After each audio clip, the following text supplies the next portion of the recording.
Hey, it's Mike Michalowicz here. Today I'm doing reactions to The Founder. This was with Michael Keaton acting as Ray Kroc. He is the ultimate, not founder, but the developer of the McDonald's franchise. He purchased the business, partnered originally with the McDonald's brothers out of California, expanded, ultimately overtook the business. There's a lot of entrepreneurial lessons, so let's go watch the first clip. Nothing in the world can take the place of persistence. Talent won't. Nothing is more common than unsuccessful men with talent. Genius won't. Unrewarded genius is practically a cliche. Education won't. The world is full of educated fools. Persistence and determination alone are all powerful.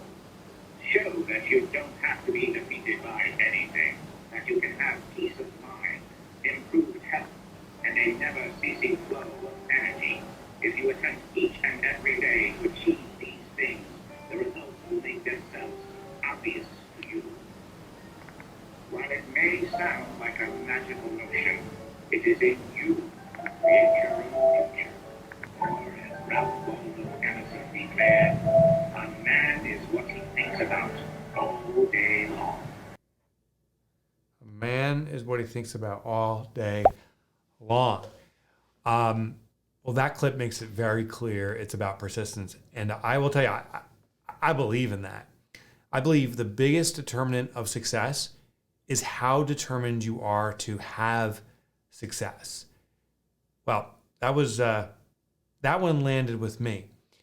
And education, knowledge, those things are powerful tools, I'd argue, but without the application, the persistence, they're useless. I know a lot of entrepreneurs who are book smart and they don't do anything about it. And it's the ultimate sin. Now, I've seen this movie in its entirety a couple times.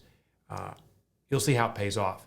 I think there's some sharp edges around it too, though. So let's watch a little bit more. Mr. Kroc. Can I help you? No, but perhaps I can help you. Harry Simon. Hey, he's the guy from The Office. No, thanks. We're very happy with our current supplier. I'm not here to sell you ice cream. What the hell do you want? I caught a bit of your conversation back there. Sounds like you're having financial troubles. Why don't you mind your own business? I'm a great admirer of your establishment. Thank you. I eat lunch at your Waukegan location at least twice a week. Always a fantastic crowd. Your point being? Mr. Kroc, if you're not making money hand over fist, something's terribly wrong. Tell me about the land. The land. The land, the buildings, how that whole aspect of it works. Oh, pretty simple, really. Franchisee finds a piece of land he likes, gets a lease, usually 20 years, takes out a construction loan. Accountant knows how to do a sales pitch. That's smart. So the operator selects the site. Yeah, He picks the property. right. You provide the training, the system, the operational know-how, and he's responsible for the rest. Is there a problem? A big one. You don't seem to realize what business you're in. You're not in the burger business. You're in the real estate business. I like, as an interesting perspective, is what business are you really in? And sometimes it's not the service, it's the accumulation of assets that happens through the service. Now, what's genius about this approach is that the catalyst behind this is the ownership of the brand.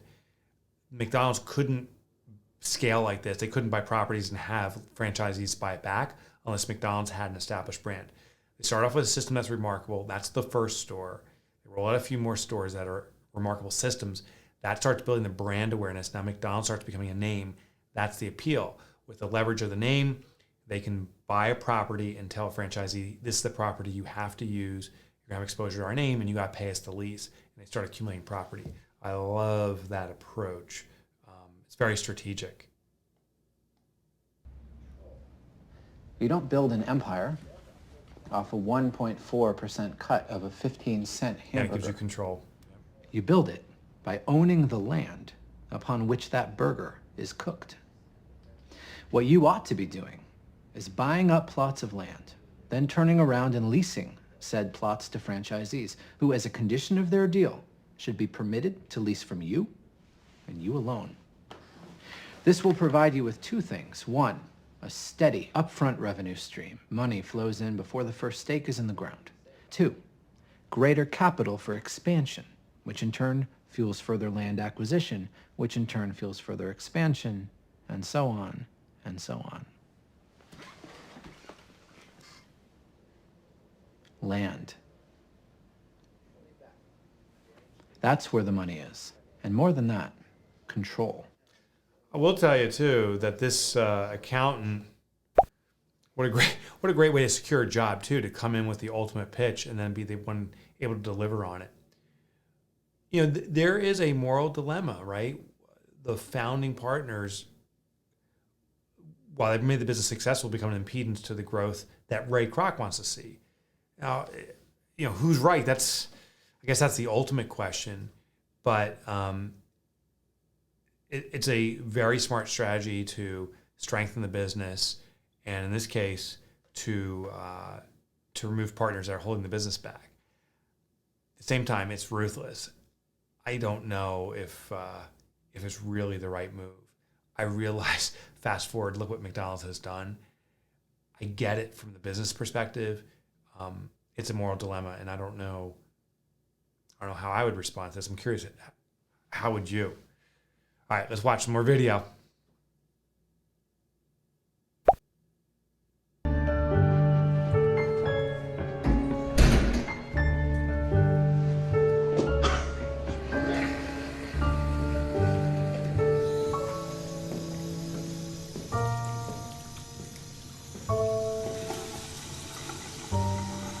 I just have to ask you one thing, something I've never understood.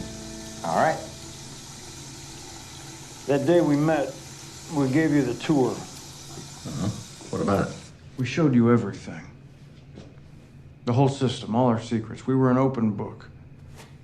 So why didn't you just... Steal it? Just grab your ideas and run off, start my own business using all those ideas. Yours would have failed. How do you know?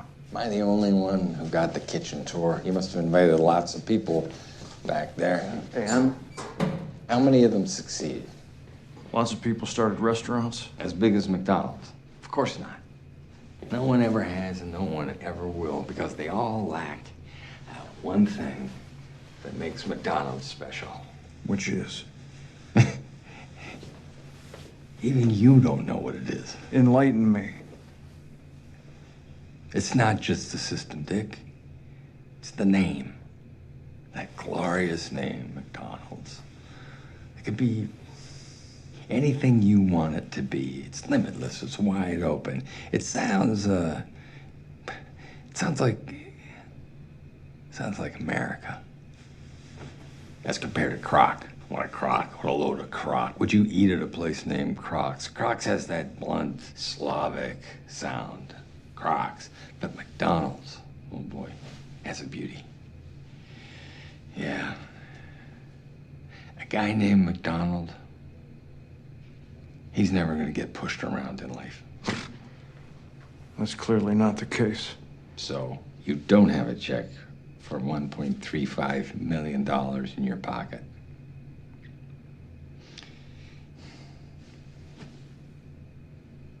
Bye, Dick. So if you can't beat them, buy them. I remember the first time I saw that name stretched across your stand out there. It was love at first sight. I knew right then and there I had to have it. Yeah, that's a powerful scene. We'll wrap it up on that. The power of the name. Ultimately, a brand can become impenetrable, uncatchable when it has the most powerful name. And listen, nothing lasts for everything. Even the mighty McDonald's at some point will vanish and go away. But what a run it's had. You know, in our own businesses, we build our equity. We really got to build the brand equity. And the companies that can position their name to the point where it becomes like a verb, where people consider an action, that's when you become dominant. Good point. Who would want Crocs? I'm going to go eat at Crocs. McDonald's. Sounds American. All right, so what did you think about it? I thought that was an amazing movie. I love your feedback.